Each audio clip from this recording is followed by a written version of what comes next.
স্ত্রীকে বলবেন তুমি আমার সব, তুমি আমার কৈতরি, তুমি আমার টুনটুনি, তুমি আমার ময়না পাখি, তুমি আমার সোনা পাখি, ওই যে কয় কলিজা। তার মানে প্র্যাকটিস চলে বাসায়। আর কি ডাকেন ভাবিরে, কি ডাকেন বলেন? জান।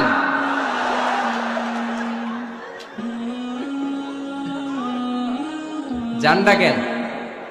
আর ভাবি কি ডাকে আপনাদেরকে? বাবু। কি ডাকে? বাবু ডাকে। আর কি ডাকে? হ্যাঁ, বেবি। পোলাপান কত দুষ্ট দেখছেন, বেবি ডাকে নাকি? স্বামী স্ত্রীর মধ্যে এই সোহাগপূর্ণ, এই ভালোবাসাপূর্ণ এই ডাকাডাকিতে কোনো গুনাহ নাই, আছে সওয়াব। এগুলো দাম্পত্য জীবনকে সুখময় করে, ঠিক কিনা?